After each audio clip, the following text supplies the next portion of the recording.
So you know it's not going to work in the park for Alpha.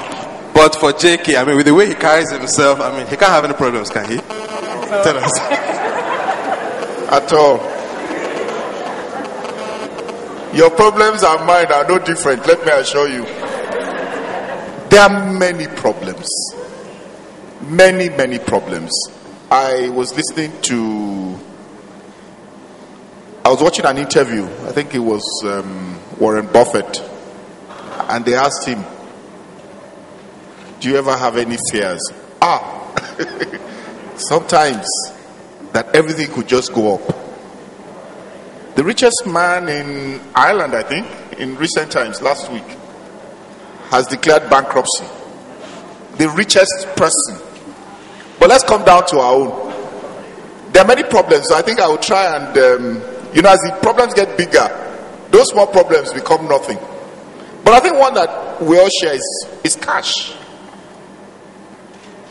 My friends call me, or used to call me, Mr. Stock, because all my money was in stock. I never had cash in the bank, and I'm not sure that retailers generally have cash in the bank. And my attitude was, why should I even have cash in the bank?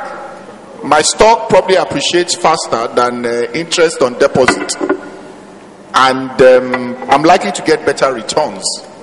So cash has always been a problem.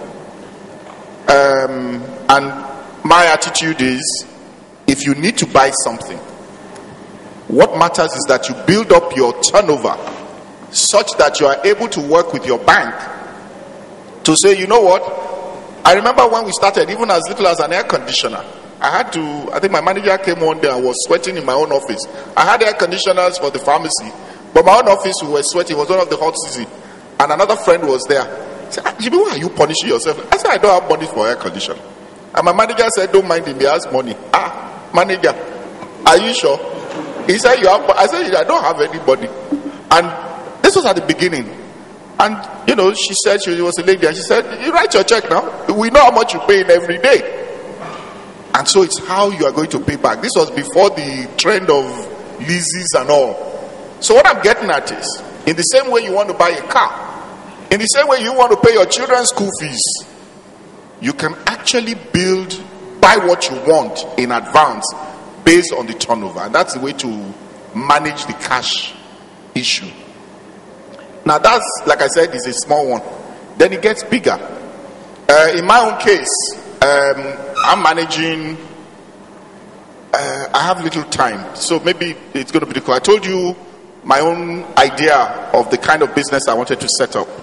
It wasn't family, it wasn't this, and that meant that I had to invest in people.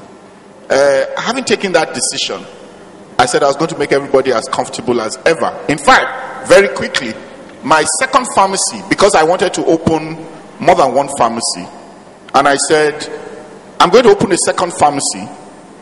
And the pharmacist who was working with me then, I said, look, me, I'm not being greedy. I want to make this thing easy for everybody.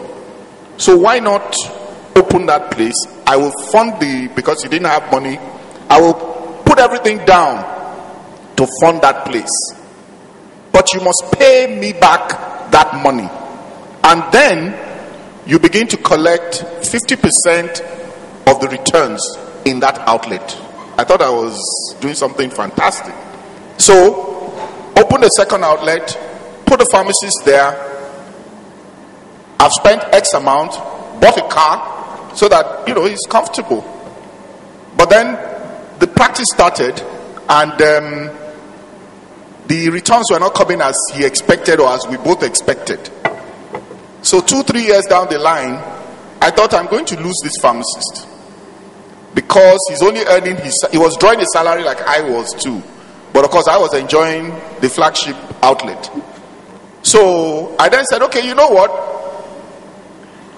At the end of this year, forget the returns. In other words, forget that you have to pay me back what we have put in this practice. And you collect your 50%. Because by that time you had gotten married and, you begin to look for other things. And so he then collected. And the moment he collected, he said, well, thank you very much, Mr. Agbaje. I'm going. Yeah, well, you are doing, every man is for himself.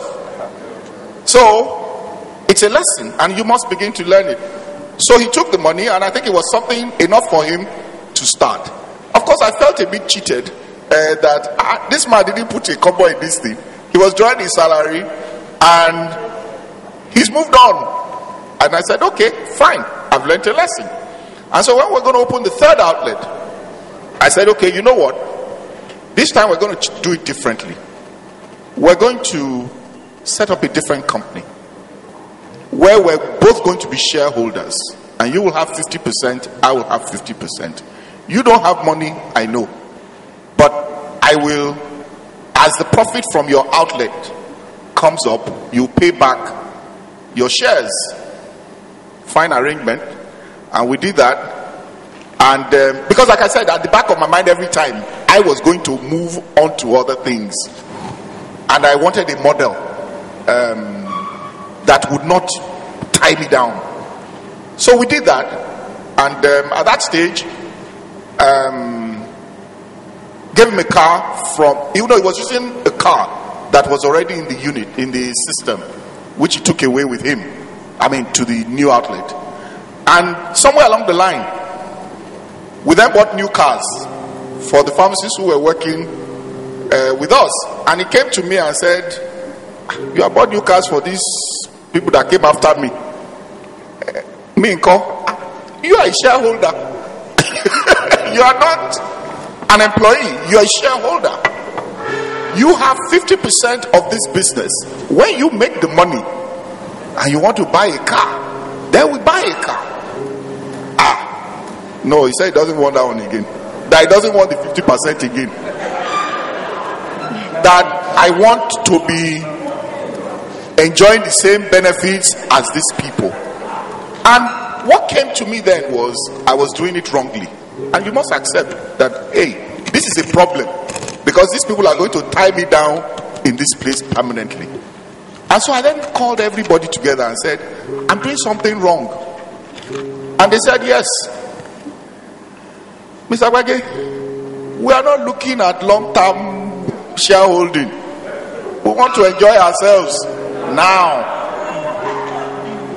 And I said, oh, I'm sorry. Because I thought you were ready to. And so the message for me, and so when you say the young ones today, hey, everybody wants to enjoy himself now. If it pays him 10 years time to stay, he will stay. If it doesn't pay him, he's moving on. So I said, fine. Then let's go back to salaries and perks and all. And so we went back to that. And that's, so nobody has any shares, nobody has anything. So in other words, you want me to be the one full in charge? And I said, fine. And that takes me to the last problem that I have time to, in the 5 minutes or so allotted. Succession. For me then, I had developed a succession plan of those who would be running the outlet in my absence, or the practice and the business in my absence. It's not a mistake, but they happen to have been ladies. It's not like I was looking for ladies, but somehow it was the ladies that were in line for succession. And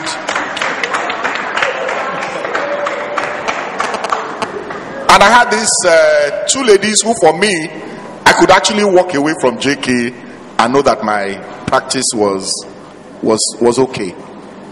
Then I started politics, and the first shock I got was that one of them, the husband, wanted to relocate abroad. She didn't want to go, and she said no, she's not going. And I said, you are not going, so what are you going to do? You want to divorce your husband or what? Anyway, it will be through JK that you are going to divorce your husband. You are going to go. So the first shocker was she had to go. Now what that meant was she was the second, call it in command, as far as pharmacy.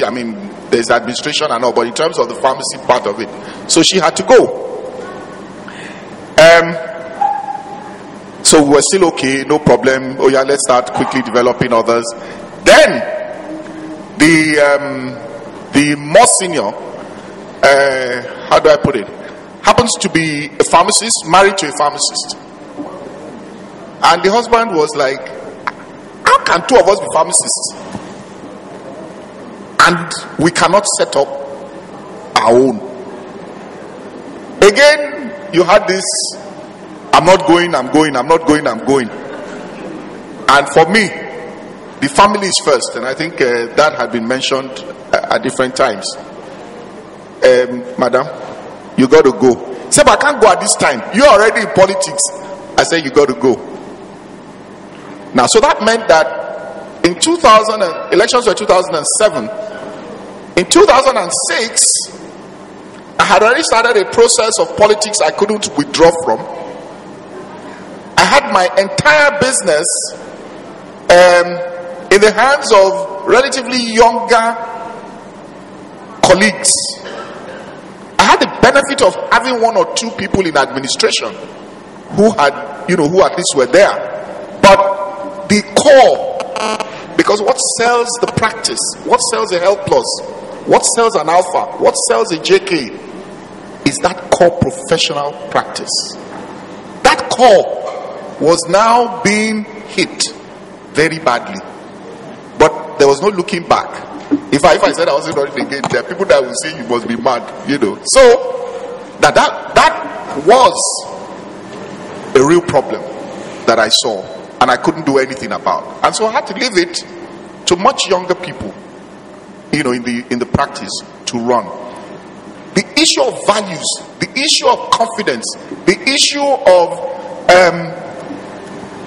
we can do it was not there. In fact, the colleagues I'm talking about were not as familiar with me because I never went into practice with them. Shino here, I think we did a bit of work together because he spent some time with me, and we even related. But those who were coming were looking at me as Mr. Agbaje, the big oga. However much I tried to come down and make them break that was very difficult. And so you find that even till now, we're still paying the price. And what it meant was that it was setting you back 10 years.